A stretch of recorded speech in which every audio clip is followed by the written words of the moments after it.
lunch one, which sort of seemed fitting to celebrate the end of the year. But we're going to celebrate today with Bob Crane, and I thank him very much for coming. We've been trying to schedule this since last year, and he is running a foundation that's very unusual in the way it's funded, and the way, but even more important than that, very unusual in its very clear high-risk profile, and working on problems that are controversial, that are really important, that many foundations just simply avoid because they're risk-averse. He has been celebrated both when he was, I heard about him when he was the head of the Mertz Gilmore Foundation. It's actually they dropped the Joyce now, so it's only Mertz Gilmore. The Mertz Gilmore. They were having the same problem you were having. and where again, it was a foundation that had the same kind of risk profile and really engaged in many of the same kinds of program areas that they were doing. And for his work there, he was given the Robert Scrivener Award for distinguished grant making by the Council on Foundations, which is the supreme honor accorded to foundation program officers and heads in the community of foundations in the United States. So it's really a privilege to have you here. We're all looking forward very much to hearing about what you're doing and what the foundation is doing. And while you've met everybody, I think, but maybe we should still go around the table and let everybody say, and you have to give your full affiliation now, including your prospective ones. Which I already know about. Yeah. That's right. Okay. Hey, Bob. How are you? I'm Tom Ross with the Z. Smith Reynolds Foundation, and I'm leaving the foundation and will be president of Davidson College starting August 1st.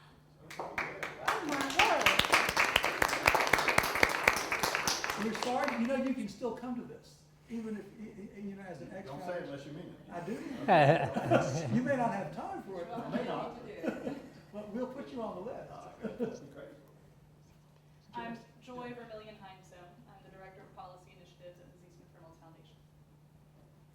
Andrea Bazan-Manson, I'm president of Triangle Community Foundation. I'm Joel Huber, I'm a professor in business school marketing. I'm Crawford Goodwin, I'm in the economics department. I'm Catherine Burnett, I'm program officer of the William Keenan Jr. Charitable Trust. I'm Kristen Goss, I'm an assistant professor here in public policy and a former reporter for the Chronicle of Philanthropy. I'm Fritz Mayer, professor here in public policy, teach a course on foundations. If you're good enough to speak to them, I'll still help you. I'm Jill Diaz, I'm the director of development for the North Carolina Justice Center.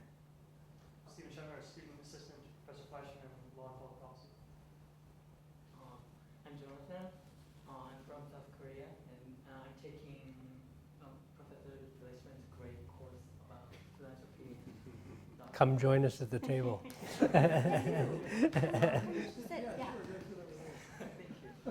My name is Melinda Blessman. I coordinate the Duke Foundation Research Program. I'm Barry Varela, I'm case writer for the Foundation Research Program. I'm Barbara Goodman. I'm a Jeht Foundation, and I couldn't do what I do if I didn't have the North Carolina Justice Center to do that, and I think we would say the same, and I'm nice of y'all to invite them today.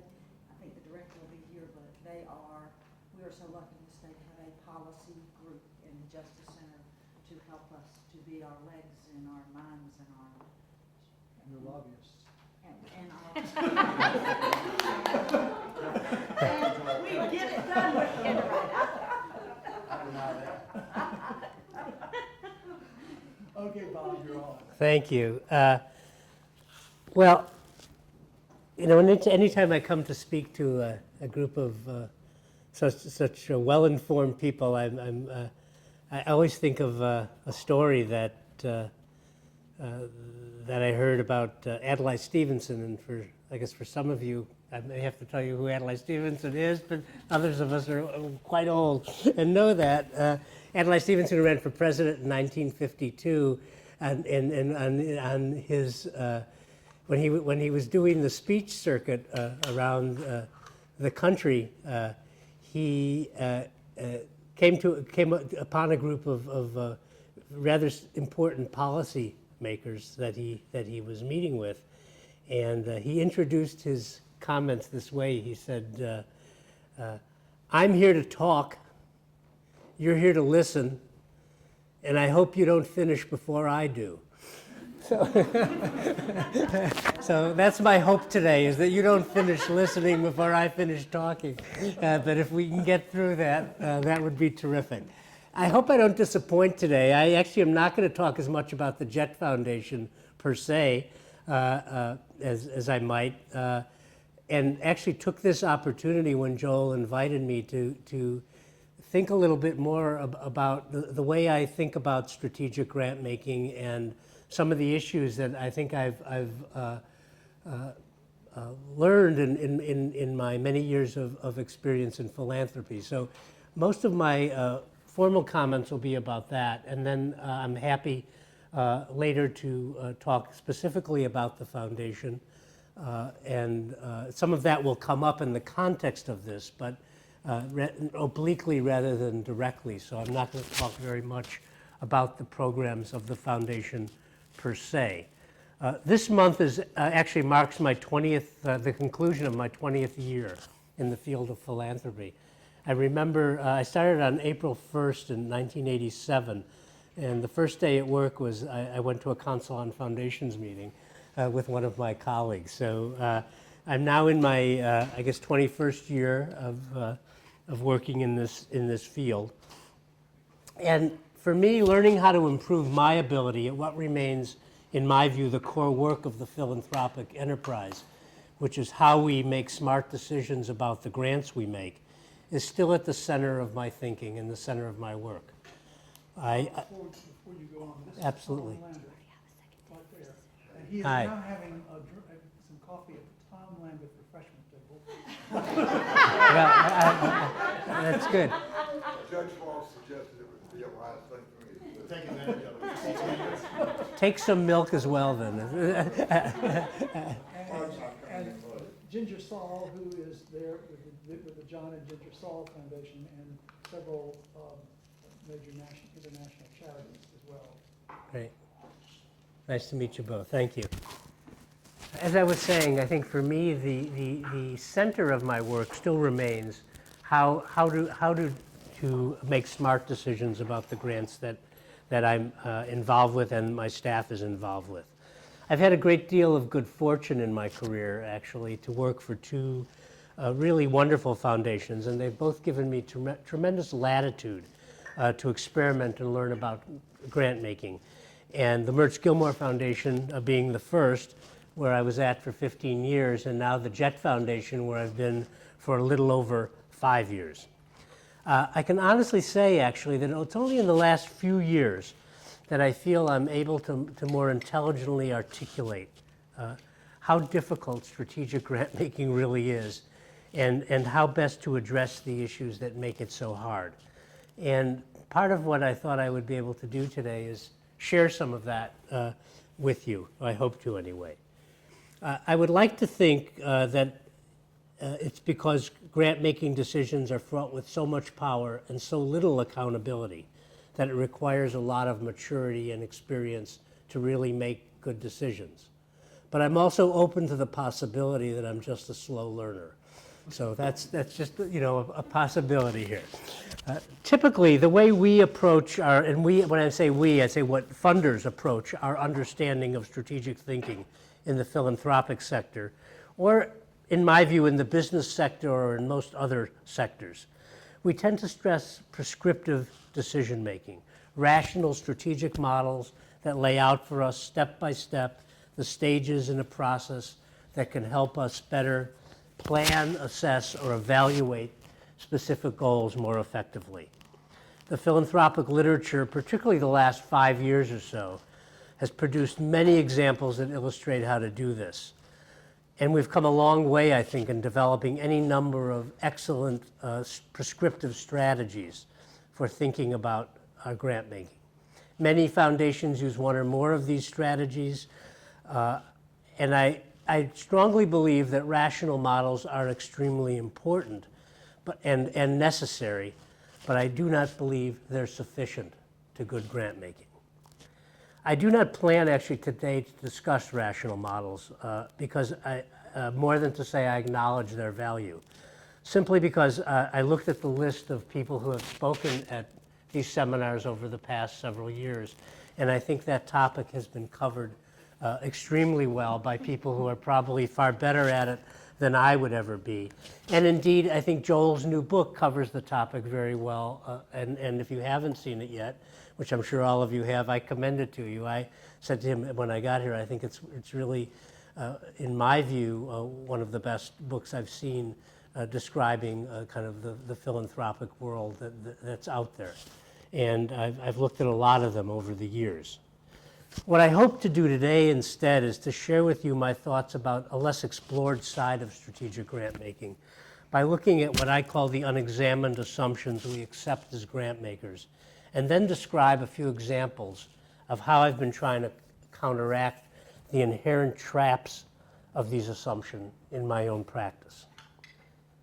Since I believe these assumptions have at least as much influence on our judgments, feelings, and behaviors as grant makers as our rational decision making process, I am trying to make them much more consciously a part of my decision making process as a way to help inform better strategic choices in my work. My thinking about this issue actually goes back to the late 1960s and early 1970s, and long predates my entry into philanthropy in 1987. Like many of my generation, I came out of my university training somewhat disillusioned by the politics of those times, cynical about the academy as a problem-solving vehicle for society's ills, but unable really to articulate in any good way the basis for those feelings or to find an effective way to channel my energies in this work. In some ways, I feel the generation that's kind of now coming out of school may be facing kind of similar feelings to those of us who lived through those early Vietnam War era, that period. There's that sense of where do you go in your life. In 1971, I stumbled upon a book entitled The Coming Crisis of Western Sociology. It was written by a man, professor named Alvin Gouldner. He was the Max Weber Professor of Social Theory at Washington University in St. Louis.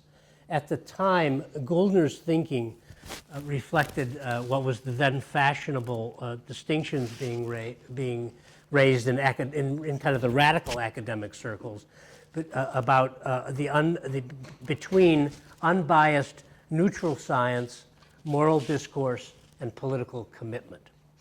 He was one of the newly dubbed radical sociologists, a term that became much more famous later when people like Marcuse and Habermas became the darlings of the new left in the United States. He was kind of at the front end of some of that period. His thinking actually was profoundly changed me. It challenged me personally to be more skeptical of truths and to work hard at becoming more reflective about issues like the role of power, the limitations of rational analysis, and the way in which we come to understand and accept information. He provoked all the right questions for me, despite the fact that I rather soon moved away from the world of radical sociology that he inhabited, never to return. It was a book that was one of those books that all of us read that kind of had a seminal impact, at least on my thinking. Gouldner's books are out of print now, and I suspect he's not read very often except by a few historians of sociology. In preparing for this seminar today, as I was thinking about what I might do, and he came back in my mind, I decided with some trepidation to revisit my old mentor, knowing that it's very hard to ever go back and not being sure of what I would find when I got there. Anyway, I decided I would go back, and I actually found a copy of this book at a used bookseller somewhere in Canada on the website and had them send it to me. And I had a chance to take a look at it again after, 30-some years, which was, I found actually, a very interesting personal experience to kind of come back to a book that had been so important to me in my life. The book, which is over 500 pages long, still resonated in a very significant way for me. And thanks to Gouldner, I can say my antennae still quickly go up when I'm confronted by ideological truths that are presented as givens, or hyper-rational scientific models for social problem solving. I continue to question the way we organize our lives and experiences around a set of shared but largely unexamined assumptions. Mindful of the fact that because they're both shared and unexamined, they're really devilishly hard to escape, even when we're trying to do it. They're very tricky. I find that we're all caught in that kind of the world of both trying to escape our beliefs and being trapped in our beliefs. And so I find that a very interesting issue for me to always confront and try to deal with. I'm telling you this story now because for me it was the starting point really of a long journey to better understand how to make good grants, even though when I read this book I had no idea in my head that I would ever be a grant maker, and how to convey those lessons to my staff and colleagues. And it's for that reason I'm actually particularly grateful that, Joel, you asked me to be here today, because it kind of forced me to think more rigorously about how I operate in this world, and kind of put it down in a way that I've never taken the time to do. And you know, it's like the hangman's noose always kind of focuses your attention. So this was my noose, and so it forced me to sit back and say, right, this is what I needed to do today.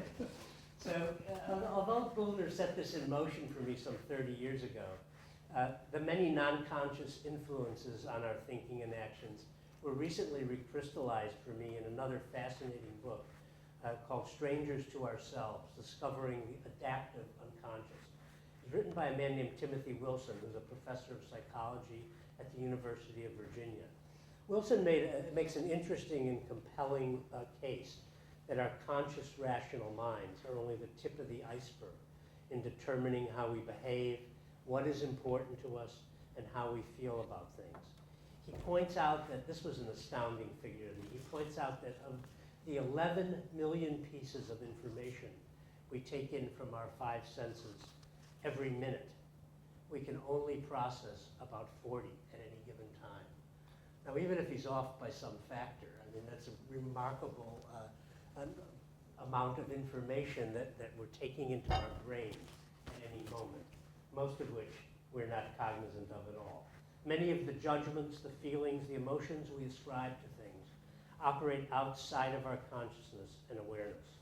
Not because we're repressing them, which would be kind of a typical Freudian view of that, but rather for reasons of efficiency. Our brains are just computers that can't compute that much information at any given time, and so it's just computer overload, frankly. So it's a protection mechanism as much as anything. So while these mental processes may be inaccessible, they are nonetheless enormously influential. He argues that what is often thought of as the proper role of conscious, rational thinking, things like goal setting, interpretations, and evaluations, are actually happening quickly and unconsciously all the time and can easily override our rational processes at any time. So with that as an introduction, I wanted to focus, if I might, on 5 underlying modes of operation in the philanthropic sector that most funders accept in their work and are largely, in my view, part of the unexamined approach we take when we think we are being strategic. So that's really the core of what I'd like to do today. And here are the 5 things I wanted to talk about today. The first is that we act on very limited information. The second is that we are biased towards perpetuating past behaviors. The third is that we tend to confirm our beliefs self-referentially. The fourth is that we frame our questions based on our perceived role, the pressure of events, and our political, institutional, and cultural understandings, whatever they may be. And lastly, that we overestimate our effectiveness and importance and underestimate the role of random and uncontrolled events in determining outcomes. So those are the 5 assumptions that I think in many ways drive many of the decisions that we make, although I don't think we very consciously think about them very often.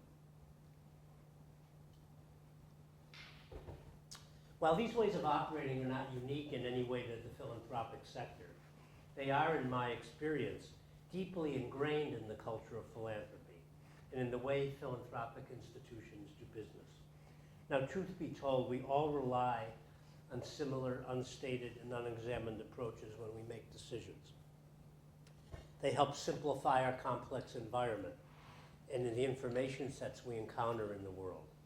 We need these rules of thumbs, what I guess psychologists would call heuristics, to avoid being paralyzed in our decision making. If we had to deal with 11 million bits of information all the time, we'd be crazy. So by dealing with only 40, we're just less crazy.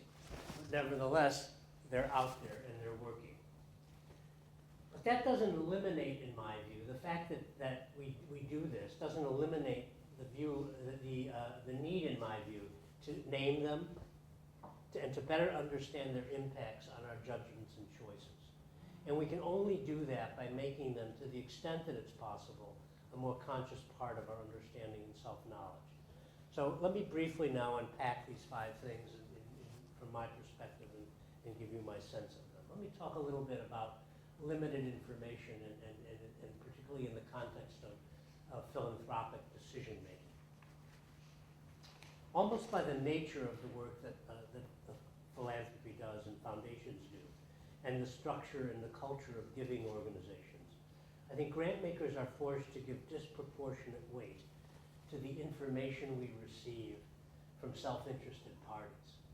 Those of you who are in the room work in foundations. We primarily work in a mode where we receive proposals and we respond to proposals. So the information we get is largely in that framework.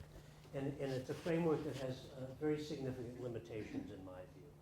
Unless grant-making institutions elect to take an active role as an operating foundation, and some do, but a small number of those, it's a position only a few take, we are to a very high degree, we're ultimately dependent on the information we receive about the issues from the proposals we receive. So in other words, we just depend on the people who send us information, who are seeking our money, to also provide us the information about what the importance of the work is, to a large degree, not totally, obviously. The limited information we receive, and for many of us, it's already more than we can absorb well. I think all of us who work in this field kind of suffer from the weight of information we get from people in an effort to try to make sense of it in the time frames in which we have to make decisions about grants. Frame the issues and facts selectively. And therefore, we only see what people, in effect, wish us to see unless we're willing to go substantially deeper than they've taken us. Most grant makers are predisposed to see potential grantees as experts to whom we should be listening. After all, they are doing the work, and frankly, we rarely have the internal capacity to challenge the assumptions of expertise due to our own lack of resources and time. If we wanted to really do that, we probably would become somewhat dysfunctional in our role, which is to try to get money out of our doors. So there's a catch-22 in a certain way in what we do. One powerful way we cope with this reality is to fall back on favoring the people and ideas we know and trust. We work in an arena where we're meeting people all the time, ostensibly to better assess their ability to do work. But most of that process, in my experience, is about affiliating, both on the part of grant seekers and grant makers. Grant-making meetings tend to be more affiliative than really information gathering, in my view, in most cases. There's a certain type of information that's gathered, but it's somewhat limited. We all like to believe that if we think about it at all, that we're ethical people and that we can overcome the biases of our relationships. But it's not clear to me that we can do that any better than all the other mere mortals on the earth who operate in this way. And so we're stuck in this kind of situation where much of what we do is directly driven by our relationships with people. In the end, these personal relationships drive our grant-making decisions, I believe, to a much greater degree than any of us wish to consciously acknowledge.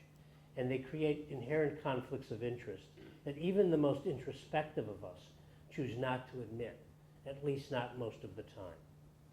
It should come as no surprise that the first rule of good grant seeking is get to know the grant maker. Everyone wants to meet with a person who's going to give them a grant. Well, there's a reason for that. Because when you meet someone, it's harder to say no to them than if you just have a letter in the mail that explains what they're doing. And from our point of view, it should be equally unsurprising that our unconscious predilection as grant makers is to like people who are most like us, who share the same backgrounds, education, race, political perspective, et cetera, et cetera, et cetera. And in that mix lies a very powerful influence on our ability to make good strategic decisions. That's the first assumption. The second assumption I want to talk a little bit about is the perpetuation of past behavior. As a rule of thumb, philanthropic institutions are conservative places. We're not necessarily in the political sense, although that is often the case as well, actually, but because underlying the establishment of such institutions is a deep desire to conserve resources and to provide underlying support to ensure the well-being of others. Foundations tend to be managed by people who have been successful in other spheres of life and come to the work with rather deeply held views of how the world works based on those previous life experiences. We unconsciously perpetuate those previous experiences and become powerfully wedded to outcomes that support our commitments to past successes, and I would argue past failures as well. Changing course and entering new terrain based on an analysis of the environment or acknowledgement of past mistakes is not an approach that typically yields great rewards in the field of philanthropy. The incentive system is not predicated on that, and so in effect, not rocking the boat is often rewarded much more than pushing the envelope in this field. A few examples of how this affects our ability to think strategically includes our predisposition to fund the same strategies over and over again, despite little or no evidence that they're successful or have succeeded. To support organizations for much longer periods of time than their work might warrant or justify, and to develop new models based on experiences in other areas. In philanthropy in the last number of years, business models have been very au courant. There have been other periods when other models have been au courant, and there will be other periods when there'll be yet other models that are au courant. But we tend to look to other models, and often these models are driven by factors that may or may not be amenable or may not actually be the right models to fix the issues we're working on. But we get engaged with them because they provide a way for us, a path for us to seek solutions. So that's the second assumption. The third assumption I wanted to talk about was our self-referential confirmation of our beliefs. When grant makers make an effort to go beyond their limited information, the limited information we receive, we tend to do it in three ways. We depend on colleagues in the field who share a common interest in a topic or a common approach to the work. All of you who work in philanthropy know very well that we spend a lot of time talking to our colleagues in the field and in other foundations. But I have to say we spend almost no time challenging each other's assumptions about our work. For those of you in philanthropy and those of you who know it, philanthropy tends to be a genteel world. It's a polite society. It's a world in which challenges are basically off limits. We tend not to challenge another foundation's approach to their work. If we don't like the work, we simply don't work with them, and we try to find people who think like us. But we don't go out there and say, what you're doing makes no sense, and we don't feel we have the right to do that. It's someone else's money and someone else's decision that's getting made there. So that's kind of the way we operate, at least in a collegial fashion. We go to outside experts, but they're usually carefully chosen to support our existing predilections or to discount opposing information or points of view. Our choices of expertise tend to be based on either our ideological belief systems or on methodological approaches that conform to our understanding of the world, or both.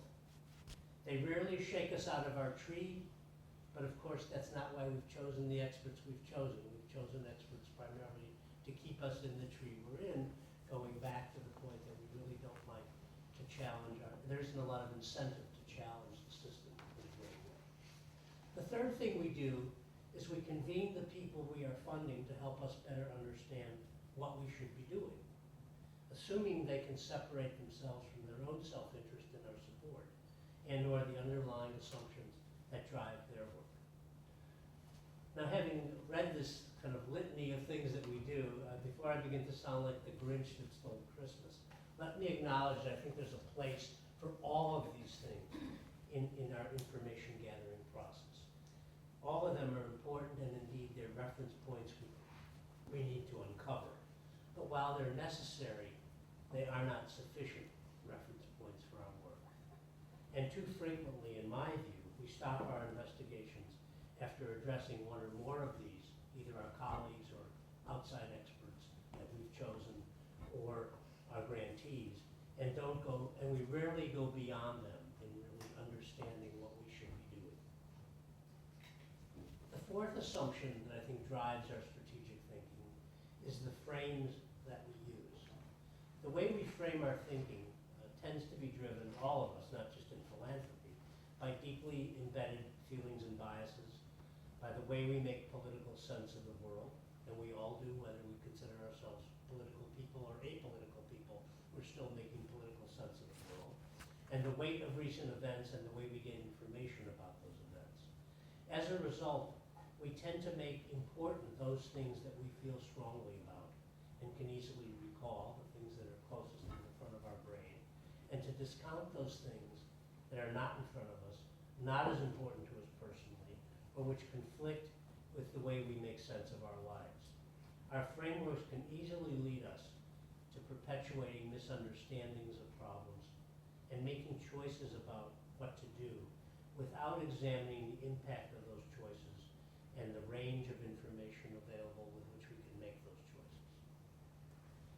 Lastly, I want to talk a little bit about what I call the overconfidence assumption in philanthropy.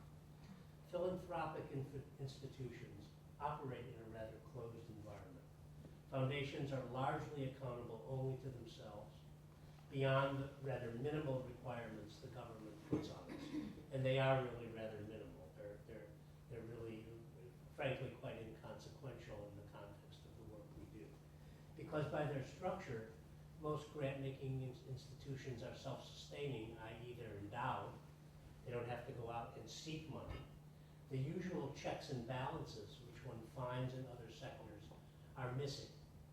And yes, we have boards, and our boards operate for better or for worse to be our checks and balances. But in truth, like in the not-for-profit sector generally, I think foundation boards are rarely that active in that way, and that they're driven primarily by the information they receive from the staffs of their organizations.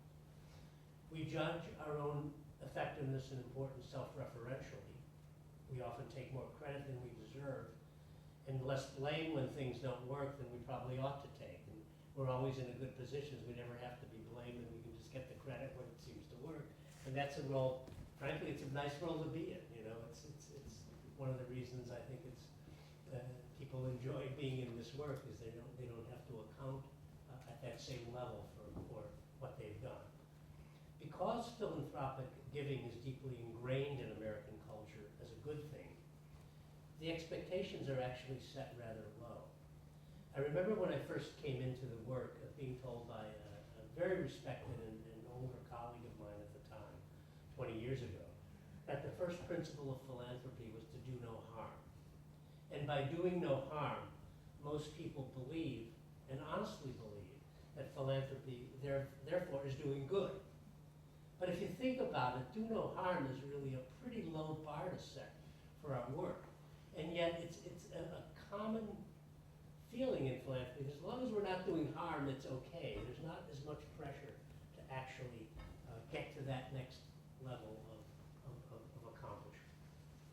Because this underlying assumption goes largely unchallenged, it becomes easy to believe that we are important and indispensable, and virtually everyone in our rather prescribed world conforms to that perception for us, and they confirm it.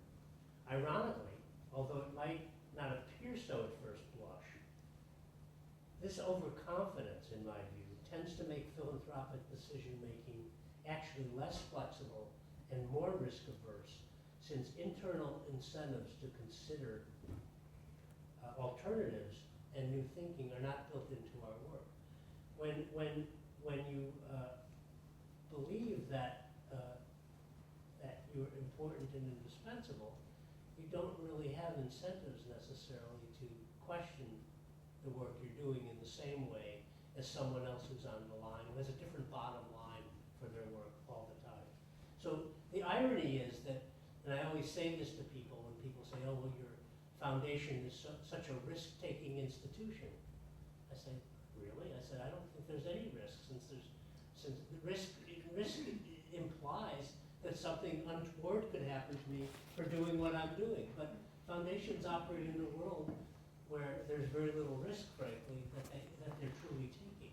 And yet, because of the assumptions that are built into the system, they're even more risk-averse than they might need to be. If what I've laid out for you today resonates at all for you or makes any sense for you, then it may seem like I'm suggesting there isn't much hope for grant makers to be very strategic. And that's not my intention, nor my goal, nor the way I operate in the world. If as I've laid out, that foundations operate with limited foundation, perpetuate past behaviors even when they don't work, confirm their beliefs self-referentially, frame the world based on their biases, and are overconfident about their value and worth, what prescription for strategic grant making can I then offer? And I hope in the last minutes of this presentation I can lay out some of those for you. To attempt to answer that question, I want to return to something I alluded to earlier in my comments, and that is the need to make self-knowledge, rooted in an awareness of our assumptions, part of our approach to strategic grant making. Although I am a critical person, I don't think I'm pessimistic, at least not always, although sometimes my staff would question that. While self-awareness will always be limited, and seeking it is not a panacea, it can, and I believe it does, move us further toward an approach that embraces both the unstated drivers of our decisions and the rational models we put in place to make decisions. Self-awareness can help us to better understand that we cannot successfully divorce our own assumptions from the decisions that we make. If, as I would argue, rational models and self-awareness are two sides of a holistic decision-making process, then our choices will best be served by wedding those two. Our inability to reach a place where we fully comprehend both does not release us from the obligation to examine the relationship between these two things. So it's not about reaching perfection, it's about really striving to better understand those two things. To make this way of thinking more concrete, I'd like to share with you just two examples of how I'm trying to examine my own assumptions in new ways.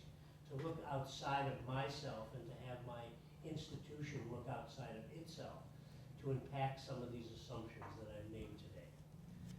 There's perhaps no more fundamental cleavage in the United States than the cleavage of race in this country. It's deeply embedded in the unconscious assumptions we all have, and none of us can escape them. But even when we accept that, we find it difficult to talk about the issue comfortably in a sustained way, or to move on agendas around the issue in a sustained way. Because race is so deeply embedded in the Jeht Foundation's criminal justice work, in 2004, I helped initiate, along with a few foundation colleagues in related social justice fields, a comprehensive analysis by the Frameworks Institute on how the public thinks about race and what messages can move the discourse in a positive direction. Shockingly to me, there had never been a major study of that done in this country. In 2004, over 50 years after the civil rights era began, there was not a major study of that. The goal was to unpack some of the unconscious frames that drive our decisions about race, rather than to assume we knew how to address this issue in our work. Frameworks, I don't know if some of you may be familiar with Frameworks Institute, has for some years now brought together a diverse group of scholars and practitioners to develop a unique issue on communicating about social issues. And they deal with a whole range of issues, not just the issue of race. Their work is based on a longstanding research in the social and cognitive sciences that demonstrates that people understand all issues in terms of a small set of internalized concepts and values, what I have called in my own thinking unexamined assumptions, that allow us to accord meaning to unfolding events and to new information. The mental shortcuts that people use allow us to make sense of the world, and they're triggered by things like the choice of our language, the tones we use, the visuals that we use, the messengers that provide messages, and the values that we have. All of them profoundly influence these outcomes. Working from this perspective, Frameworks research on race in America was designed to explore several questions. One, how does the public think about race in the United States? Two, are there default frames that are routinely relied upon to make sense of unfamiliar situations or policies? And by default frames, what they really mean are there things that people fall back to, assumptions they fall back to, that drive their understanding of whatever they hear? So no matter what you say, it gets reinterpreted in the frames that people understand the issue in. Thirdly, how are those frames reinforced? Fourthly, how do those frames affect policy preferences that people have? And lastly, how can racial equity be reframed to evoke a different way of thinking, one that makes appropriate policy choices salient and sensible to people? So you are no doubt wondering, what did this research tell us? And while I can't go into the full scope of it here, since the findings are quite nuanced and really rather complicated, let me try to give you a flavor, at least of the headlines of what Frameworks uncovered about this issue. The analysis revealed three core elements in what they describe as the dominant race frame. The first element focuses around historical progress and personal racism. And they posit that the research shows that there's a widespread belief that racial matters in this country have improved dramatically over the last 50 years. And importantly, that racism really only exists at this point at the level of the individual. Becomes a very important point as we go through more of this. Moreover, because it exists at the individual level, it has the capacity to go both ways. And by that they mean that whites can be racist towards blacks can be racist towards whites, or pick any ethnic group.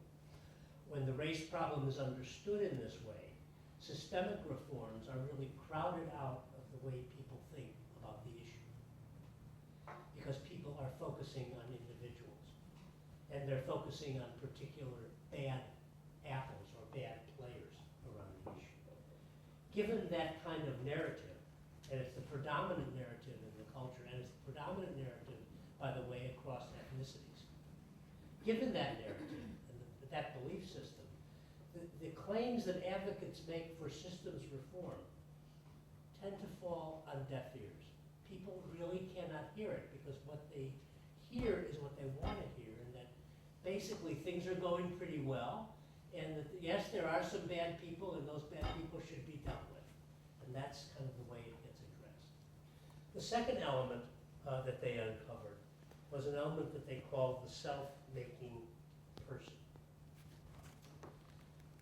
The idea that anyone can make it is an old saw in American history. the idea that anyone can make it in America, is a common theme in our history. It is not surprising, since individual liberalism situates personal responsibility as a core tenet of the American belief system. And it's not surprising that it's routinely used by people to think about race.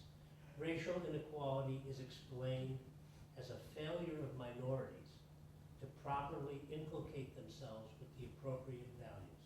The bottom line is minorities, but especially African Americans, do not fit the model of the self-making person for most other Americans.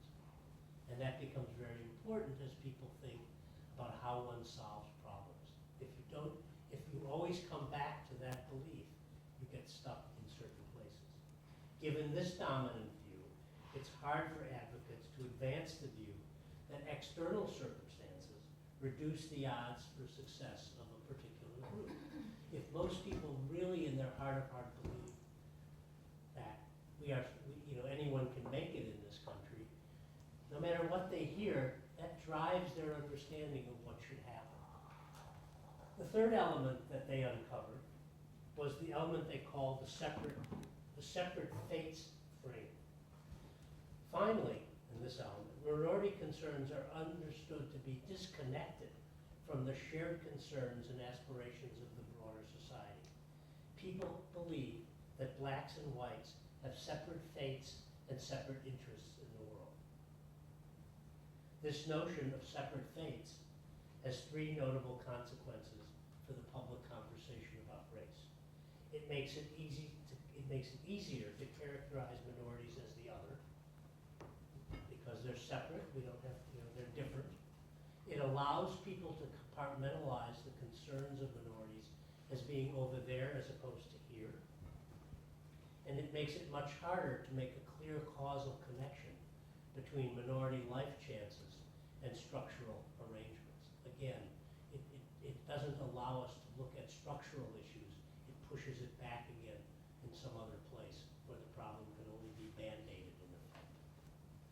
There are a number of communication implications of this research that must be taken into account if we have the hope of engaging people in this issue.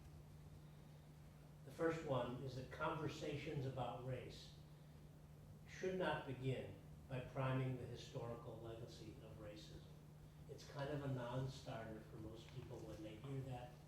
The screen goes down and the discussion, you might keep talking, but it's my old Adlai Stevenson story, are they still listening? And the answer is, no, they're not. Second one is that conversations about race should not lead the audience to think about the issue as being about people as opposed to about situations. So we spend a lot of time in our culture talking about individual successes and individual failures, and that reinforces the frame that most people have about this issue. And it's about individuals, and if you do what you're supposed to do, by God, you're going to make it. Thirdly, conversations about race should not focus on the triumphant individual or other exceptionalizing in kind of institutions or mechanisms. And we do that a lot. I mean, and the press does that all the time. Fourthly, conversations about race should not engage in a rhetorical debate about the intentionality of bias. People cannot hear that very well, and they shut down very quickly when you begin to talk about that. And lastly, conversations about race should not focus on problems and disparities to the exclusion of solutions. And much of what we hear is about that as well. So as you might imagine, as I've said, most of the conversation generated by the advocacy community and in the mainstream press have focused on these very things that shut the conversation down. Now, Frameworks did a very careful kind of analysis of press, how the press deals with this issue, and virtually follows the pattern that came out of the research they did about people. They do all the things that shut people down or turn them to think about or reinforce the way they think about these issues. And the advocates are exactly the same on that. They talk about the issue in all the ways that don't help move the discussion forward very effectively. That That having been said, the research did uncover two promising avenues for moving people to consider both racial attitudes and policy preferences. And these were shorthanded in the research as follows. The first is called an opportunity for all agenda, and the second is an ingenuity and solutions first agenda. And I'll briefly just describe those in not much detail. The opportunity for all agenda looks at this issue and has two distinct advantages. It takes the conversation out of the realm of racism per se and taps into other deeply held American values, that people really believe in the idea that everyone should have an opportunity in this country. So when you frame it that way, it doesn't put it into that us versus them mode.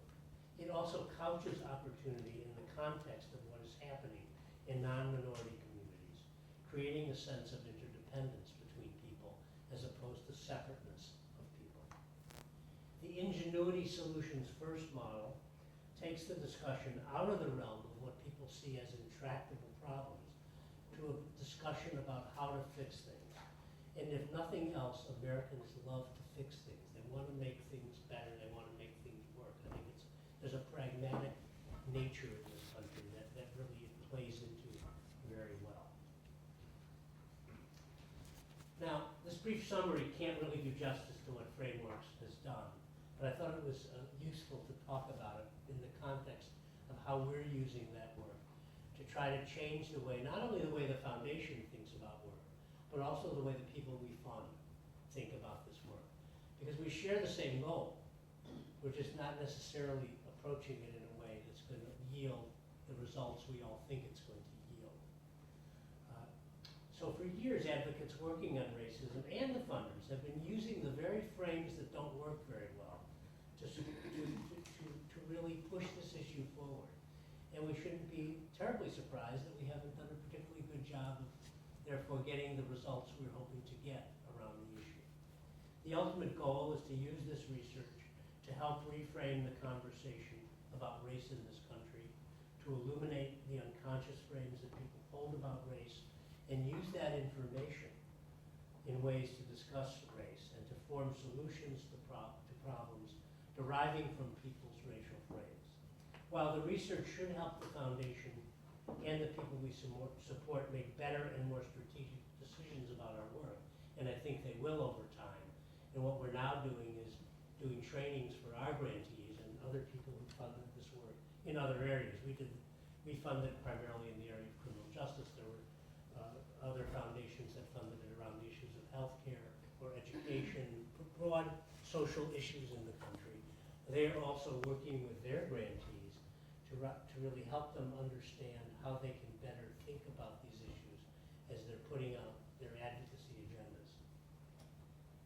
But it also can help us within the foundation community think more intelligently among ourselves, and to help us re-engineer the way we think about the issue.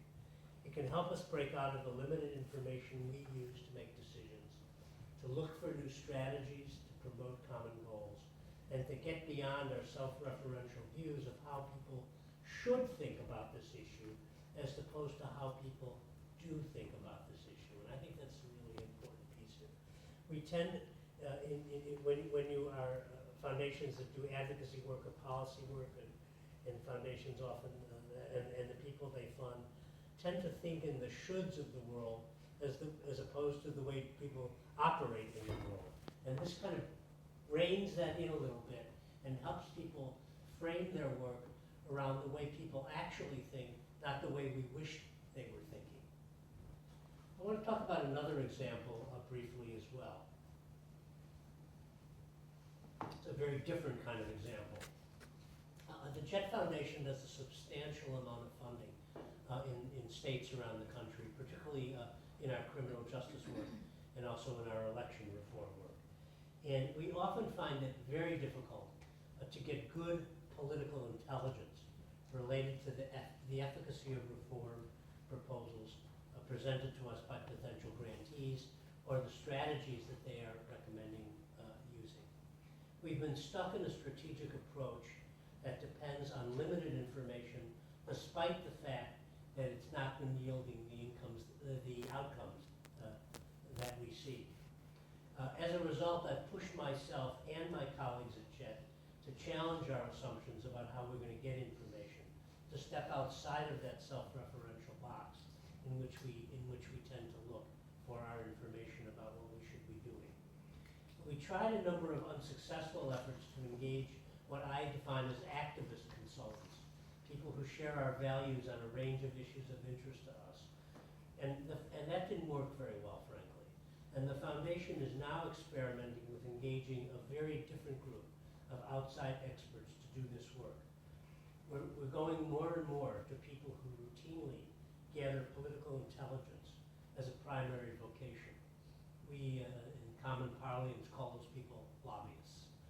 That's what they do for a living. That's what they do all the time. They know the political players. They understand the political issues. They also distinguish between the shoulds and what people actually do. And so we've been going increasingly to that group of people to gather information about how we should strategically approach our funding of issues, and how our grantees should strategically approach their work on issues. It's an area that's reasonably new to me. I've been doing this now for the last couple of years, and only recently, in the last year, I discovered that there are actually firms out there. There are a couple of what I would call lobbying headhunting firms in Washington, D.C. that do nothing but find lobbyists for people who want to work on state-related issues in states all around the country. Now, none of these firms have ever worked with foundations before. So when I went to them, I was like a creature out of from Mars. I mean, they work with corporations, they work with industry kinds of marketing groups, but they don't work with foundations because foundations have never gone to them. They're delighted to work with foundations, and actually many of the people who actually work in these firms were so thrilled to be doing something that was of interest to them as opposed to what they normally have to do for the corporate and other clients they have, that they were thrilled with the possibility of working with us. And we've been going to them to help us identify lobbyists in states that we can use, not to lobby for us, because as you know, foundations legally cannot lobby. And we're a private foundation, so we have no latitude to lobby. But we can hire people who do that as a profession to collect information for us about that strategically analyzes what work we might want to take on and what work we don't want to take on, when we want to take it on, how we should allocate resources for work of that nature. It's a perfectly legitimate role for foundations. It's just one that foundations typically don't engage in. Their assessments of the viability of work have been really quite eye-opening to us and to the people we fund. And one of our commitments has been is to share, when we get these reports, we share them with our grantees who are working on those issues to help them really develop their knowledge base about how to work more effectively on the issues in a political world. So that's a second area. And we've really used this information to help us, again, to get beyond what I call the limited information that we tend otherwise to receive, and beyond our own narrow experiences and our desire to support certain types of work, even in the face of the odds being against what we want to do, having any success of being accomplished. I mean, that I think is something that, and I take my own credit for that, as well as others, that we in foundations we tend to be so engaged in the issues that we're willing often to support things, even when intuitively we know they're not going anywhere, and it's not the right approach because the issue is so compelling to us. We see that as our mission and mandate in many ways. We are using this information to challenge our own old assumptions about strategy and to broaden our information base and to put checks on our overconfidence as a funder. Now, I briefly want to talk a little bit about kind of another vehicle that is not the Jeht Foundation. It's actually a totally separate institution, but it's related in the context of what I was talking about today, about year and a half or so ago, I went to the donor of Jeht and suggested to her that she might wish to set up another entity, a C4 entity, which is an entity that has the right to do lobbying work, which is it's a not-for-profit, but it's non-tax deductible, non-tax deductible institution, to really work on some of the issues that parallel the concerns that the Jeht Foundation is involved in. And I did this because of increasing frustration that we would kind of take issues to the finish line and never could get across the goal. Because at the very point when we wanted, and because we do so much policy funding, at the very point that we wanted to really influence policy decisions, it became at best a gray area and at worst illegal for us to be engaged in that activity. And we decided that it really, for a relatively modest amount of money, I suggested to the donor that it would be possible for her to actually have much more impact than just the work that the foundation is doing on an ongoing basis. And she set up a separate institution, which in our playful manner we named the Rocket Fund. Now, the Jeht Foundation is spelled J-E-H-T, has nothing to do with jets. And the Rocket Fund, we decided to spell R-O-C-K-I-T, Rock-It Fund.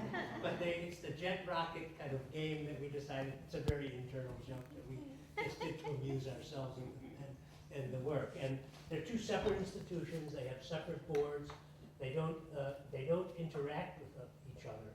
The only connection between the two institutions is me.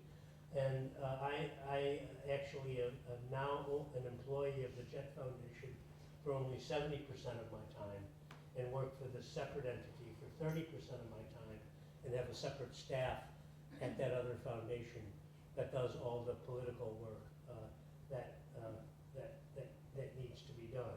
Houses the same building or different? No, different buildings. We've really decided to be overly cautious and careful about setting them up as totally separate institutions, and our lawyer encouraged us to be that way, and we decided that made the most sense for us to do that. We actually could have probably put them in the same building, but we decided that it made more sense to keep them totally separate. Partially because the people that were coming to visit us are often the same people coming to both institutions, and we wanted to have a clear distinction between what was what. And so I have to walk around with two separate Blackberries and two separate computers, and I mean it's a totally separated institution that has yielded enormously valuable results already, and for remarkable small amounts of resources. Talk about those. Want to talk a little bit about that? I'll be happy to. I mean, the most recent thing that happened, some of you may have read about this, is the foundation has been very engaged around the issue of the reenfranchisement of people who were formerly incarcerated in this country. And we've been working, the Jeht Foundation has been working with a coalition of not-for-profit organizations for the past 4 years, and actually put together a coalition of funders who put substantial resources into the C3 activities of this issue back in 2003 for a period of 3 years. The results this consortium of funders put $8 million into this issue. Just to give you a context, the previous year there had been about $250,000 spent in the whole country on the issue. We put $8 million into the issue over a 3-year period because we felt there was a real opportunity to move forward an agenda. 3 years after that, I've described to my board that experiment as an $8 million experiment that yielded about $1 million of value. But nevertheless, it was an important $1 million of value, but way overfunded for all kinds of reasons that I won't get into because I'll keep us off from dinner if I do that. I don't want to do that. I also want people to be able to ask me questions if they would like. In any case, the Rocket Fund is now taken on much of the work that was brought to the goal line by that coalition, but couldn't get over the goal line. And this year, we funded 2 initiatives, and we only funded 2 because we had done the political research to suggest they were the 2 where we had the best opportunity. Rocket funded an initiative in the state of Maryland, which was a legislative initiative to push forward this agenda. And we funded an initiative in Florida to re-enfranchise formerly incarcerated people there. Florida is a state that has approximately 1 million people who are formerly who have felony convictions who are not who were not permitted to vote. I'm happy to say that about 2/3 of that million will now be able to vote based on a change that was made by the governor. So what did we do in those 2 places? In both places, again, this is all the Rocket Fund. The Jeht Foundation was not engaged at all in this activity. The Rocket Fund funded in the case of Maryland, we went to the largest and most prominent government affairs firm in the state of Maryland to work with them on strategy of how we could push this agenda through the legislature. The governor had already said that if the legislature would approve this, he would support it. And he hasn't signed that yet, but we're talking about last week, so it's very recent. And we went to this firm because it was a firm that had very, very strong connections with the chairs of every committee in both houses of the Assembly and the Senate in Maryland, and very close ties with both Republicans and Democrats in the state, which was critical because this wasn't going to happen unless it was a bipartisan undertaking. It was going to be blocked, and the chief proponent of blocking it at the time was the very powerful president of the Senate in the state, who happened to be a Democrat actually, but nevertheless he was opposed to this initiative and very vociferously opposed. And it had been passed in the Assembly for the past 3 years, and every year the advocates felt they had a great success, and every year the success was a great failure because in effect they couldn't get past the person they needed to get to. And so every year they'd start from scratch, passing it in the Assembly and losing it in the Senate, or never getting to the floor of the Senate, frankly. So we went to this firm and we asked them if they would take on this effort, which they gladly said they would. And for a very minimal amount of money, it actually cost us $20,000, which in foundation parlance is not a huge amount of money. We hired this lobbying firm, and they put the full force of their partners on this. And it turned out that the lead partner we were working with happened to be an African-American man, although I didn't know that when we first talked to him, that was very engaged in this issue. But he didn't have the right connection to the Senate, the president of the Senate. One of his partners is kind of the guy who's always working with that gentleman, and his partner did that piece, someone else did another piece. Each one of the partners of the firm parsed out who they had to go see, and in about 5 days it passed the Senate, and 2 days later it passed the Assembly, and it was a done deal. Kind of a moment in kind of history that could not have happened unless someone was willing to put really a very modest amount of money to get something over the finish line that I can tell you we had spent probably $200,000 or $300,000 of foundation money on over 3 years, trying to move forward In that state. with the advocacy community. Could you have done it without the previous work by the foundation? No, not totally, but we could have done it for substantially less foundation resources being put into. There were a lot of false starts overall in the work, so it could have been done much more cost effectively in another way. And indeed, at the end of the day, when which was kind of it was a little sad actually at some level, but at the end of the day, we had to work with a not-for-profit group and say to them, what you need to do in this case is take your lead from the lobbyists, not the other way around, not because they really understand how this is going to happen. And so in effect, we had to kind of change the power dynamic in that ultimately make it happen. A lot because, like all good advocates, like the issue I talked about around race, the way people present issues often to powerful constituencies don't resonate for them, and the way lobbyists present it resonate in a different way, and so it's a reframing of the issue that made it work. But it's an important question. Had there been no kind of what I would call tilling those fields in advance, it couldn't have happened. But given that had we just continued tilling those fields, it also wouldn't have happened. So it was kind of a moment in time when we were able to step forward and make it happen. The case of Florida was a quite different case because in Florida, the governor in his election campaign, Governor Christ, who has actually been a very interesting, I think, new player on the scene in Florida, made some commitments to the African American community, because when you look at felony reenfranchisement, it's largely an issue that affects the African American community in terms of percentages. He made some commitments that he would do something about this issue.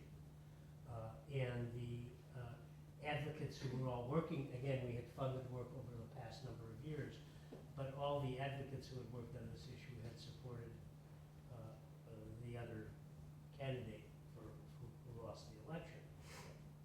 Through our research, through the Rocket Fund's research in Florida, we were able to identify a consultant who, a lobbyist in this case, who happened to have been a lobbyist who for years had worked for Democratic candidates in the state and was very connected, particularly to the Black Caucus and some other groups in the state, which is a fairly powerful group of legislators, but not sufficient to push an issue forward.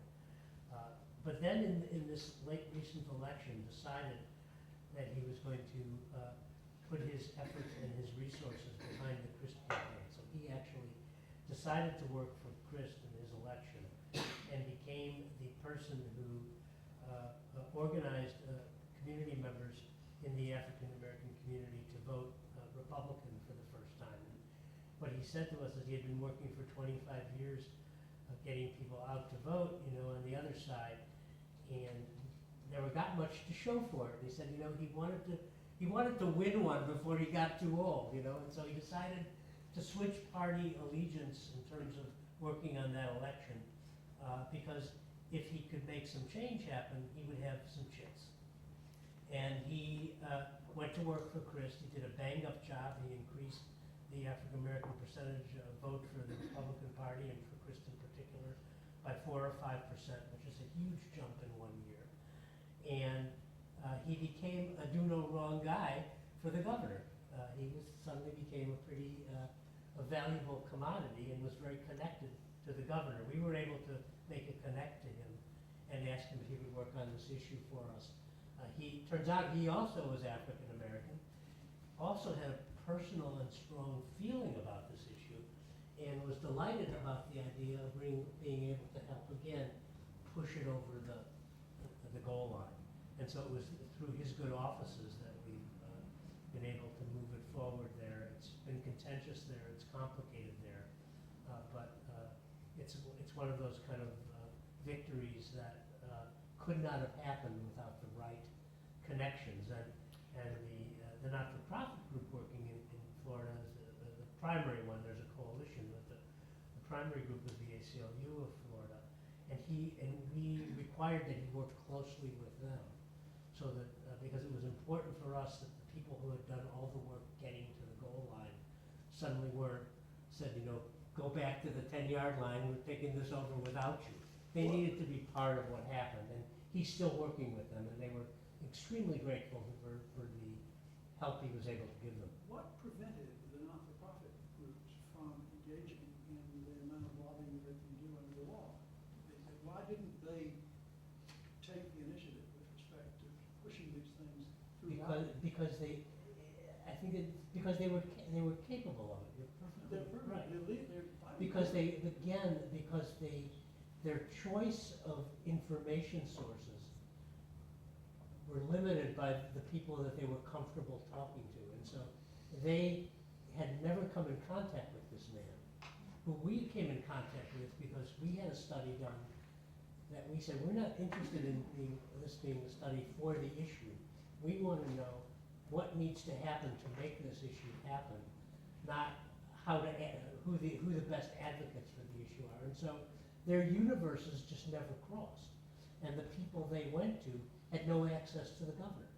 The lobbyists who they knew couldn't help them with this particular job, and they weren't comfortable going to lobbyists who they didn't know, and especially ones that had an R after their name. We were very comfortable with it because we knew that's the way this was going to get pushed over the line. Let me ask you a question. I don't want to get Sure. preoccupied with the Georgia, with the Florida situation.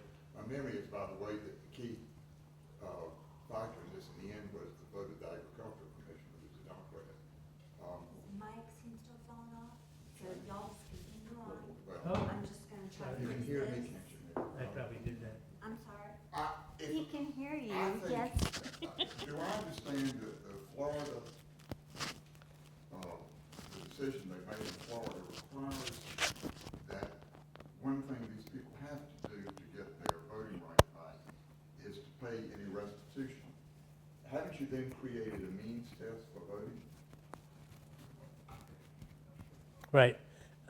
You're correct on both counts. One is there were the way I didn't want to go so much into the details, but I'll give you a little of it because it's a very interesting story. The way this is set up is that the cabinet in Florida, and they're all elected officials, are the parties who sit on the parole commission in Florida, which decides whether people can get restitution. There are 4 people that sit on this. In a sense, the chief financial officer of the state, the attorney general, the governor, and the agricultural commissioner. For reasons I don't understand, there's probably some historical anomaly that put this person in that position. There were two people who were in agreement that this should happen: the governor and the chief financial officer of the state were no problem. The attorney general. I'll get to that in a second. The agricultural commissioner was basically willing to do something, but and these are all elected people, by the way, so they're elected in the state. So he has his own constituency. As you can imagine, the agricultural commissioner has a very conservative base in the state of Florida. It's basically the agricultural industry that's his base, and his political base and his financial base. He was willing to do something, but not willing to go all the way. And the Attorney General said, forget about it. We're not doing this at all. Now, the way the rules were set up, you needed 3 or 4 votes. And so they really worked on the agricultural commissioner. They could move him so far. They couldn't move him all the way. And so one of the requirements that's been left in place is that people who have restitution to pay must pay that restitution before they can get the right to vote back. The decision, the calculus was in this, that there are 1 million people currently disenfranchised in the state. Of that, a relatively small percentage actually are people who have to pay restitution. And there were some other factors, by the way, that beyond restitution, there are certain categories of former incarcerated people that have not been given back the right. Murderers, rapists, sexual offenders, all have not been given back the right. And those with lesser crimes still have to pay restitution if they need to. The calculus was that they could get about, the figures were that 600,000 of the 1 million people who currently have lost the right to vote would immediately get it back by going forward with this. The decision was made, including the advocates, by the way, at the end decided that it made sense to push it forward to that point, and now the work will be the next stage to try to, in the next couple of years, to get the governor and others in the state to push forward and rescind those other requirements. So it was a decision that was made by the lobbyist and the ACLU jointly and this coalition jointly that they should take this victory, which was an enormous victory in Florida, and not throw out the baby for the bathwater in this case. That was not, as you might imagine, an easy decision for the advocates to come to. It was an extremely hard decision for them to come to, and it was, I would have loved to have been a fly on the wall at some of the arguments that went on during that discussion. But I think they came to the right place because they will, as the lobbyists said to them, Krista's likely to be the governor of Florida for the next 8 years. If you don't take this victory, you likely are going to have no victory with him at all for 8 years. If you take this victory and give him some credit for this victory, he's movable, and the agricultural commissioner may be movable or may be out of office at some point, and you can move this issue further at a later stage. So that was the calculus that went into the decision. Interesting calculus. Are you, you want to finish? Or I'll be finished with that comment, and be happy to take other questions that people may have. Fritz? Thank you. Well, first, thank you for that talk. That was fascinating, really quite brilliant, and very interesting. I wanted to return to, I guess, using the example of race and your fascination with framing and the way in which you locate the nature of the problem in race in America with these powerful frames that operate. Not mine so much, but the researchers we funded. Right, but the researchers funded. But I'm curious what the next step is. I mean, there are two related questions, and I'm just curious of how you thought about it. One you alluded to, which was those things that keep these frames in place, and there are many of those. But the extent to which you thought further about the forces, the structure of the media, habits of thought, etc., as you well recognize things like the myth of the solitary hero, etc. Right. Pervasive cultural meanings in society and very powerful. So one is what thought, the next step is, of course, trying to change these things. So what thought have you given to those forces that keep those in play, one, and two, related, is so where do you go from there? You identified, I think, one alternative, let's reframe, and in terms of the opportunity for all framing. Of course, Well, it's a valid and a good question. But I guess the question is, I don't know whether you've either reflected or you've taken that further to figure out, all right, now we've located that problem here. What do we do with that information, and where do we intervene in this very entrenched system to change this kind of thing? Okay. That's a good question. You should know, by the way, which I didn't state, that the research was it's actually not even published yet, but it came back to the funders in late November, so it's fairly early in it being kind of out there. Several things are going to happen.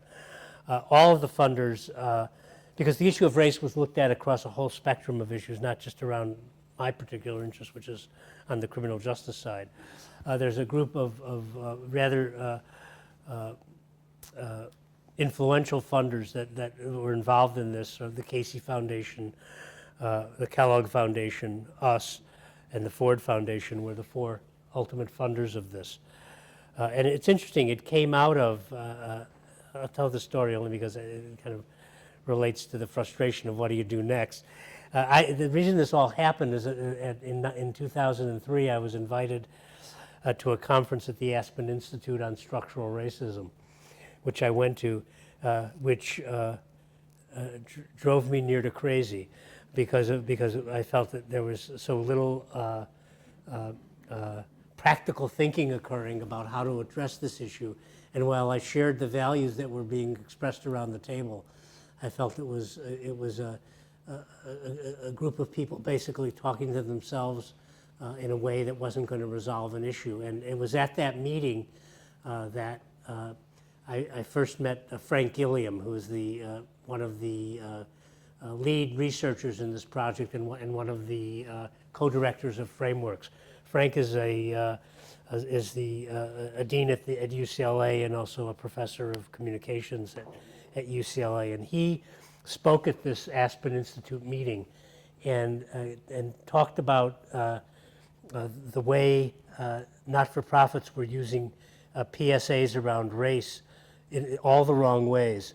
And after that meeting, I kind of pigeonholed him and said, so what the hell do we have to do here? I mean, what can we do to, am I going to come back to a meeting like this 5 years from now and hear exactly the same things from exactly the same people in exactly the same way?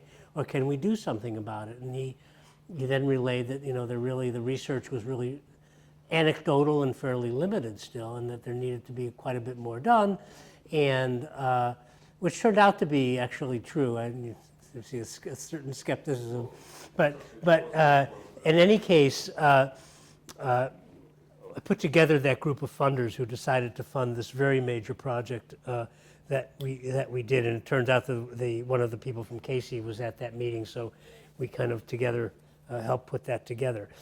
So each of the funders who are now getting this research are doing one thing in particular. We're all working with the groups that we support, which among us are many of the leading advocacy groups working on the issues of race in this country. When you look at the constellation of foundations that were engaged, in one way or another, they hit all the major, at least national groups, and probably a good portion of the state-based advocacy groups working on the issue of race, to do training around this issue for people. And we're all committed to doing that so they can begin to better use the research to inform the way they're making their case to the public and to politicians. And so we're hoping that will yield some more positive results. The other piece is that Frameworks itself will be doing a lot of work with the media around this issue to try to get them to see the way that they're framing the issue and how they might, they're not going to be able to stop them from framing it that way totally, but to at least begin to inculcate them with a view of looking at some of the broader structural issues that also exist that get very scant coverage in the news in any way, so that the kind of work that the advocates is doing is reinforced also in the media world. Now, those are big orders. It's not going to happen overnight. It may not happen at all, but at least it's an approach that is attempting to influence kind of important publics around the issue to address this issue in a different way. I think we're all removed by the effectiveness of your strategy, but at the same time, I feel a little unease about this becoming a widespread feature of our society, that we get creative improvements in our policymaking through the process of lobbyists. I mean, there's something about that process that seems to be slightly unsavory. I mean, to sort of raise the point clearly, would you be comfortable if the bad guys started using your strategy, and the people who they already are, and they're using it very well, unfortunately. I wish I share. Look, I mean, one of the other programs we do is a democracy program about election reform and other aspects of democracy in this country. Clearly, in the best of all possible worlds, this would not be the way that we would make change. But since we don't live in that world, I think we need to at least have this as a tool in our toolbox. It's not the only thing that we're going to do, but the reality is, I mean, I think sadly that in the political world, the facts are not as important as some other things that drive the decisions that legislators make. And if you're not willing to if you're not willing to participate in that world at all, I think you eliminate the possibility of having much influence. And so, at the same time we're doing that, we would love to see a world in which that wasn't the case. And by the way, lobbyists, and I've learned this because in my own belief system, I always thought of lobbyists kind of as a dirty word, but actually a lot of lobbyists do some extremely valuable work and good work, and they're not all sleazy kind of working in behind. What they are often is good educators of people who need to understand issues quickly in one page with bullet points that they understand to make a decision about something. So I share your queasiness, actually, but I don't share it to the point of not being willing to proceed to do some of this work, because I think short of that, I'm not sure we can be an effective policy change agent. Whoever, please. I actually wanted to piggyback on Fritz's comment. This is a very timely discussion. I just taught a political analysis undergraduate class today, which we talked about framing and Lakoff's theories and to what extent just changing the language or the metaphors we use really changes people's preferences, or whether the preferences are deeper than that, interests are deeper than just our understanding of metaphors.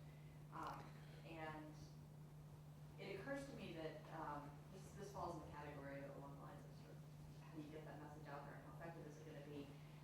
You started your talk by talking about how we get 11 million pieces of information coming in, and I just wonder if the ultimate goal is to sort of change sort of mass attitudes about race or any other issue. It's worth thinking about sort of how those cognitive understandings are acquired and reinforced, and whether working through nonprofit advocacy groups, as important as they are, is the most efficient way to actually change attitudes. I mean, I'm just thinking the average citizen is probably not receiving messages from advocacy groups. They're receiving it through television, through politicians, the media, the mass media, movies, et cetera. And I'm wondering how much power, I guess, even if you succeed in changing the way that the NAACP talks about race, or the ACLU talks about race, or whatever, how much that change can really affect mass cognitive processing. Yeah, I think it's an extremely valid point. I don't think it, I think it's a piece of the puzzle. And by the way, in terms of media, I think we think broadly about media, so it's not just news media. I think, films, music. I mean, the example of IMUS is a wonderful example and of this issue and the way these young women responded to this,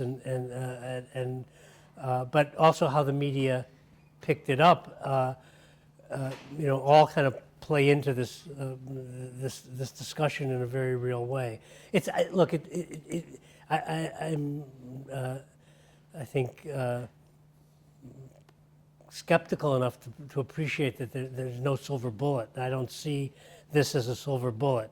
I see this as a tool that helps move an agenda forward amongst a lot of other tools, just as I see lobbying as, or using lobbyists, because it isn't even lobbying when a foundation hires political strategists to inform them about an issue. It's really not lobbying at all, but it's simply a tool to get information that helps you make more informed and better decisions about what you're trying to accomplish.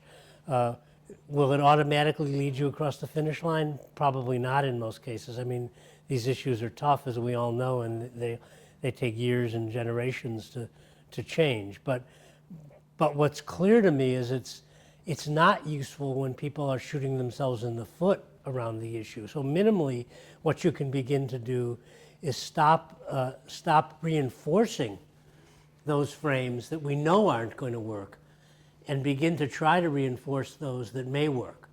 That's kind of, I would say that in my view, that's the greatest hope I have for this. I don't think it's, if I thought we would change the way race is viewed in this country with this work, I would be delighted, but I think I would also be probably committed. First, let me say how much I enjoyed this. I find your comments actually quite radical. And they're radical. One of the frames that you didn't maybe explicitly brought up, except for the part of do no wrong, was foundations like to think they are doing good. In doing good, you not only produce good, but you do it in good ways. Now, what you're saying, which I've always been fairly pragmatic about things, what you're saying is I can go for a good goal, but I can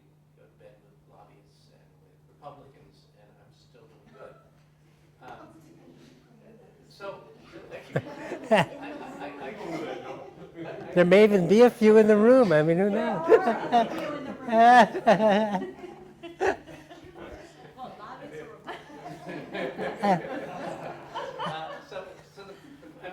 So I think that direction is really, I mean, once I'm going to say, I'm going to be a good person, I'm sort of like a priest or a nun or something, and I've got to do good things on all dimensions, that I can't go out and do bad things in the process. So the real question I want to push you on is, how far are you willing to go? I mean, the problem with, once you go your direction, the boundaries become very, very problematic. So how? I'm not sure I agree with that. I mean, I don't know. I think. It's not about being amoral or being immoral. It's about using the systems that exist. To do the work. It happens all the time. I don't think it's not that radical. It's only radical for people in philanthropy and in the not-for-profit community to think that way. But everyone else who's succeeding in the world is thinking that way. And I'm not sure I would necessarily, I'm not comfortable defining them as immoral. Even when I disagree with their their goals. I mean. Disagree with their processes because they lied. Well, if their processes are illegal, if their processes are illegal, then I mean I wouldn't go. That's where I would surely draw the line there. But the idea of working with lobbyists to me is doesn't even come close to the line of what I would consider amoral or immoral. It's the democracy we have. We don't, this democracy is at best a representative democracy, and at worst a democracy. So the average citizen isn't involved in the democratic process in a particularly meaningful way, even if they vote. And so, in my view, it is the system we have, unless you even have a more radical view and want to change the system, which I could go there with you, but I was trying not to today. I think it's the system we have, and so I don't see it I actually don't see it in that way. I would do nothing that was illegal. Some people you would not be willing to allow yourself. I'm sorry. This is the boundary question. Are there some people I wouldn't work with? Republicans and lobbyists are okay, but who are not okay? Are there anybody There's some Democrats and some are not okay, and some. I mean, I don't really think about it that way. I mean, there are surely people that are not okay. I think. Jack Abramoff. I'm not quite sure how. I'll think about it some more. I see it so far from that edge that it hasn't really been something I've thought about. I don't see it as even testing those boundaries in any significant way, in any way, not even significant way, in any way at all. I mean, it's very interesting. My own predispositions, as you might imagine, are actually rather liberal, and some would say radical even. However, some of the best allies I have around issues like reentry of former prisoners in this country are conservative evangelicals who understand the issue far better than most of my liberal friends. Now, I don't share a lot of values in other areas with some of those people, but for me, working with them around this issue is a no-brainer. And so I kind of parse it in that way.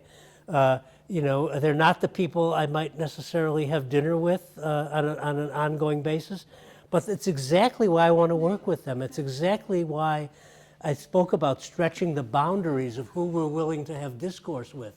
If we're not willing to do it in this country, I think we're not going anywhere. Joy? I really appreciate those comments, and I also really appreciated the assumptions that you laid out, because they very much resonated for me in this field. also made an incredibly persuasive argument, I thought, for the need for greater diversity within the field of philanthropy. So I was delighted when you moved on to the issue of race in your talk. What stood out for me was I can appreciate the reframing that you all want to do now around the issue of race based on the research that you have received. But two of the findings from that study really surprised me. One was when you mentioned that only individual racism remains. If I heard you correctly. No, that's the perception that people have. That's the perceptions that Americans have. It's not. That's what I need no. clarification on. So was, maybe I misheard this one as well. That blacks can be racist against whites and whites can be racist. It's a perception that people have. Thank you. But it's a perception that unless you challenge it, if you frontally challenge it, the screen goes down, is what I was saying. You can't frontally challenge that in people. I understand that now. Thank you for the clarification, because it struck me as odd when you It would strike me as odd as well. No, totally. My question, I'm glad you asked that, and I hope it didn't. I hope no one else had that my perception. question remains the same, which is you mentioned conducting some trainings perhaps with your grantees. I'd love to hear a little bit more about that, how you're approaching that, what it is you're hoping to share with them, and at the end of the day, what you hope that those grantees will really get out of the training that you're providing. I will do that when we've developed it. As I say, this is all pretty recent, and I decided, when I originally prepared this, I didn't have that example in here, and I just felt it was such a poignant example that I wanted to include it. So it's a work in progress at the moment. We still need to develop that work. And by the way, we'll share that with other people, and Frameworks will be sharing on a website training materials with other people as well. So it's open more broadly, so it's not just I don't want this to be something just our grantees can use. It should be something anyone. It's public domain. It's something everyone should use. We just built into our grant with Frameworks was some of their time to actually do specific training with our grantees. And I have to tell you that it's not going to be so easy, because there will be enormous resistance among some of our grantees to do this. And I accept that resistance, and it's not going to be for everyone. Some people won't want to go this direction, and it won't mean that we're going to defund them. We just want to open them up to understanding that there are some other ways to look at this work. I think for a lot of people, they're going to say, I'm not comfortable with that approach, and I need to do the work the way I need to do it, and this research is not going to get in the way of that. And I think there will be some of that. Will it be a requirement nonetheless? No, I don't make those kind of requirements of grant. I don't think that's a useful way to work with people.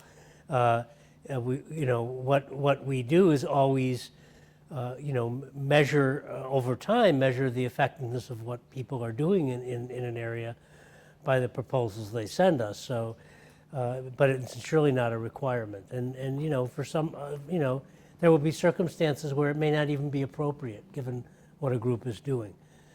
So I think it's, again, I don't want to overstate what it is. I see it as another tool, and it's a way to help. What was interesting to me about it in the context of this was more about a way of thinking than the specifics of that particular research.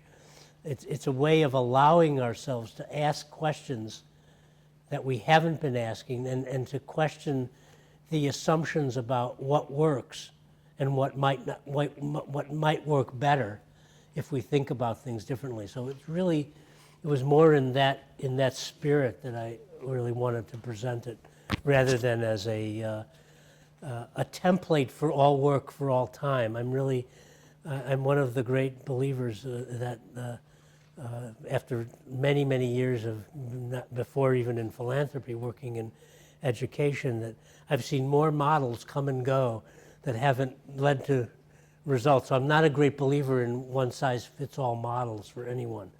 But I think there are structures that can help people think more intelligently about issues. And that's really my hope in all of this. Stephen, a slight modification to the question with respect to lobbying and 501c4s. From a normative conception of process perspective, it seems that 501c4 has kind of a lower rung on the hierarchy than is the sacred 501c3 organization. To whom? To the public and in particular to donors. And similarly, the same hierarchy applies for tax advisors who are presumably advising donors, and obviously a deductible gift is preferential to a non-deductible Sure. gift. So are there circumstances unique to the Jeht Foundation donor that facilitated your capacity to counsel the creation of a 501c4 that's unique to that circumstance? Probably. I think, that gets into a much bigger discussion about why people do philanthropy, which we can't do it today, but it's an interesting one that I'm quite interested in. But I think that, yes, I think the distinction is that we share a view about passionately caring about these issues and pushing things over the goal line. And so she happens to be a person who was not driven by a need of tax deductibility to make the determination about what would make sense. And in the bigger picture of things, it's actually a very modest amount of money. So that the spending of the rocket fund is about the equivalent of 5% of what the spending of the Jeht Foundation is in a given year. It's actually a very modest, as I said, what you realize is it doesn't require huge resources. What it does is it gives you the flexibility to work in different ways. So talk a little about how you're funded overall, because I think that helps the context for your donor. Okay, and I think so. Yeah. The donor to the Jeht Foundation made a decision not to endow the foundation. We talked about that actually at some length. I'm the first president of the foundation, so I was kind of there at the kind of origination of the foundation.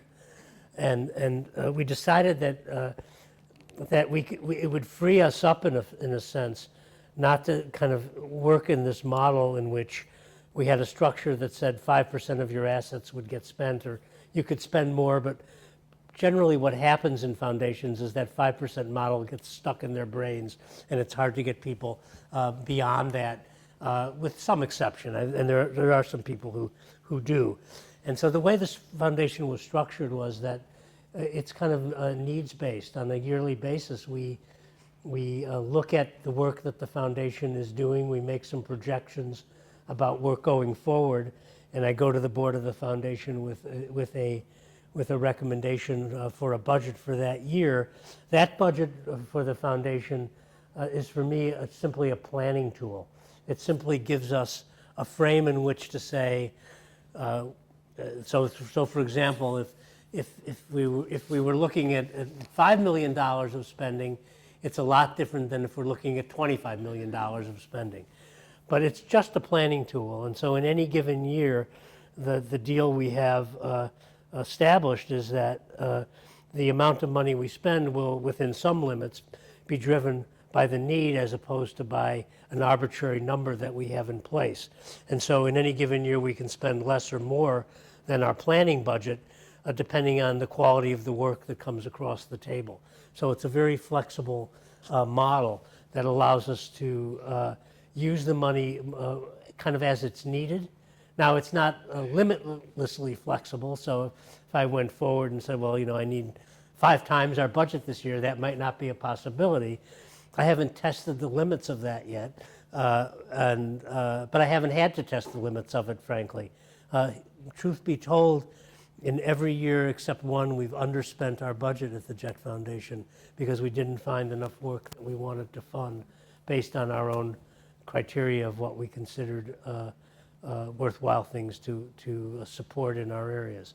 So we take a pretty tough line around spending, and I'm very comfortable with that because the donor is substantially younger than I am, and the foundation will be around for a long time, and so I don't have a need to feel like if I don't spend the money this year, it'll be gone. It's not going anywhere, and so there's no reason to spend it except when we feel it's really promoting the goals we're trying to promote. And we work on very tough issues, and so it's sometimes hard to find the right frame to fund things in.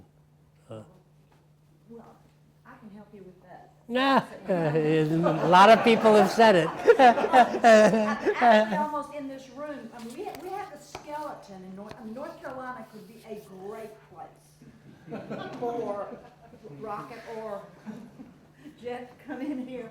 But we have a skeleton of what we need. You know, we still have the death penalty here. We can't get past that.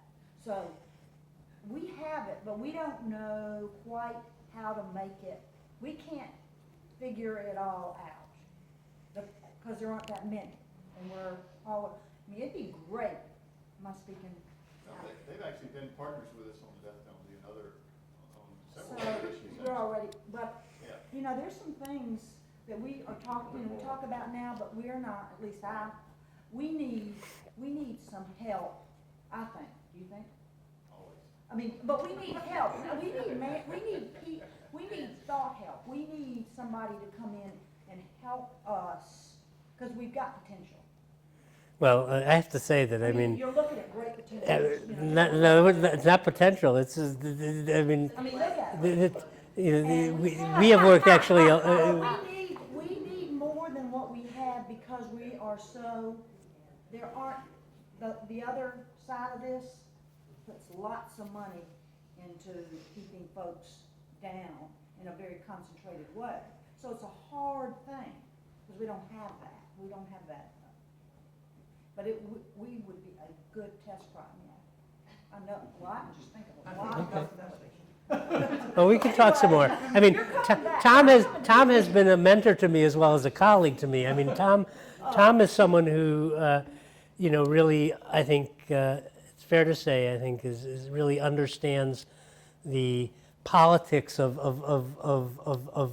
at least criminal justice work, which is the biggest piece of our portfolio. And I think we're of a mind in general about how this work has to proceed. So I've learned a lot, frankly, from Tom in this arena but there aren't a lot of people like him in this field. First of all, there are only a handful of people in the country that fund criminal justice work, and you're looking at two of them, and two foundations doing this work. There are probably 2 or 3 others that do any work in any significant way, and then a lot of people that make a grant here or a grant there, largely for services, which are perfectly good and legitimate, but not about big policy change.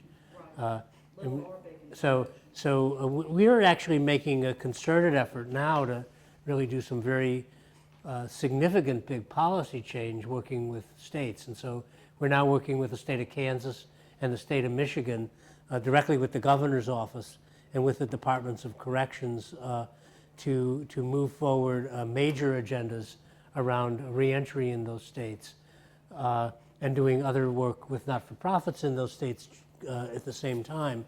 And increasingly, that's a model that we're interested in looking at, and states that want to really make a significant change in their systems and will put their own significant dollars on the table that we will then augment in meaningful ways to really see if we can bust this thing open a little bit. Well, we're going to talk about this and see about getting back. Okay.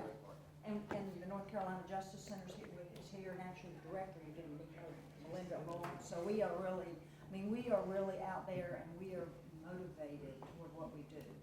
So I'm speaking. And we work with community foundations. Tell us an interesting. I don't know if we're over time, but We are over time. I was going to tell one more interesting story about what we're doing in Michigan with community foundations, and this came through. We have a major grant there with the state, but we also realized that in order for their reentry initiative to work, communities had to be. There had to be providers in the community to work with people coming out of prison, and there needed to be people in the community that could work to kind of counteract the NIMBY effect in those communities. So people will say, yeah, sure, prisoners can come back, but not to our community. We don't want them in our neighborhood. We don't want them, in where we live. And so we put out a major challenge grant to the community foundations in the state of Michigan of which is blessed with 50 community foundations, largely because of the largesse of Kellogg and a few other foundations that established all these community foundations, to actually partner with us in working on this initiative with the state, so that now in all the major communities of Michigan within the next few months, the community foundations will be engaged in doing work around this reentry program with the state and working with liaisons from the state in making sure that the work they're doing is supporting the work the state's trying to do. And so there's a lot of coordination kind of going on. So that's another role we've tried to play, because we also appreciated that we don't live in Michigan, and the Jeht Foundation is this New York place that some people think is liberal, some people think is neutral. No one thinks it's conservative, probably. But interestingly, what we've been very careful to do and careful to try to do is not paint ourselves into a political box. We really want to work with whoever wants to work on these issues with us. And so we've been very careful not to find ourselves constrained by our own hubris of needing to be out in front of issues. We really we really take a role kind of behind issues more than in front of them. And fortunately, we have a donor who has no need for any personal publicity at all. So, in fact, her fondest wish is to have no publicity. Her identity is not known, right? No, her identity is known because she's a board member, but she, you know, we decided because of Atlantic and the experience of Atlantic that, and I actually had counseled her early on that don't try to be anonymous. It just gets people more interested in who you are. Just be and it's a never-ending battle. It's the first two questions that you ever get asked when you're doing this work is, how much money do you give away and who's your donor? They don't care what you do, or that's the first two questions anyone wants to know about philanthropy. How much money do you give away and who gives it to you? And where did they get it? So if you fight that, I think it's just a losing battle, and we decided not to fight it. Jonathan's had his hand up, and I'm going to make this the last question because we've gone over the period when some of us need to get on the dinner. So, Jonathan. Yeah, thanks so much. I really appreciate it. But my question is so much over with Stevens. But I found that it's a foundation as a new model, and then also classified as and then the TTE taxonomies of exemption entities. And then I'm sorry, what was the taxonomy? There are two different entities. Yeah. You're talking about 501c3, Right. 501c4. They're totally separate entities and legally separate entities. I found that your foundation is classified as a different group with the usual private foundation and then separately from community foundations and other T99, other voluntary and foundation grant-making groups. So I was interested in, I was wondering, because when you first mentioned about the limitation of the usual foundation, great foundations, then I just wondered that this kind of different grouping is also related with this kind of the effort to overcoming this kind of limitations of rational choice or rational decision-making. If I understood you correctly, we're not classified any differently than any private foundation. We are a 501c3 private foundation, the Jeht Foundation. The Rocket Fund is no relationship to Jeht, so it's a separate entity, separately incorporated, separate board, separate staff, separate space. It's their two separate entities. The only connection between the two entities is that I happen to work for both of them on separate payrolls. Okay, and then I found that these are the star, what is it called? GuideStar? Yeah. And I will check it. Check again, man. Not to my knowledge. I mean, we're just a regular foundation. Well, our number is legal. They can have it. No, we're just a private foundation. Private. I forgot what it's called. Does the Rocket get the money from the donor or the foundation? It gets money from the donor, right? Gets the same donor. It doesn't go through Oh, no, it doesn't come through the foundation at all. It's totally separate, separate financials, separate bank accounts, separate, Let me thank nothing. Bob for coming down. It was fascinating. And let me thank all of you all for joining us. Yeah. And remember, a week from Friday, the last one with Judy Wilson, President of Rockefeller. And that'll be downstairs, the Downstairs very bottom floor of this building, room 04. Right, room 04 downstairs. And lunch will be Friday. Thank you all very much. So, Yeah, would you sign our release so that we could put the session on the website? I think so. I don't think there's anything that says it. I mean, I think what you said was radical, but Yeah, I don't think otherwise, because I think how we talk about things and how we frame things is critical. Yeah, no, I actually. And this thing with IMAs, I'm so glad that you brought that up because it is focusing on it. It's precisely what you were saying about this report on race. It's focusing on an individual who appears to have crossed some invisible line, and even the women in question are being treated as individuals. Even They though held they a press tried, conference. very hard to broaden it. A little bit, but the press conference, the coverage I saw last night on ABC on Katie Couric, it was a press conference where each woman got up and said, "This is who I am. I major in this. I make this GPA," which is wonderful, and yet not. You know what I'm saying? Yeah, no, I totally would. So anyway, I was very. Yeah, I don't. I mean, my only hesitation is really. I don't know whether it's. I don't know either. I can't tell you how many people, this is new, and I can't tell you how many hits it would get. Yeah, I don't have nothing I've said there. It's simply an effort to make the work and the discussion, the conversations that are going on here more accessible. Yeah, no, I'm okay.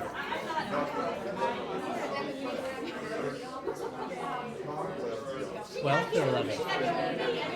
Pardon me, it's the 11th. Thank you. And as I said, Andrea has a copy. Yes, I do. I actually have one. Okay. Thank you. Oh, and your mic. Okay. Is that your or mine? Mine. Yeah. Wonderful, wonderful talk.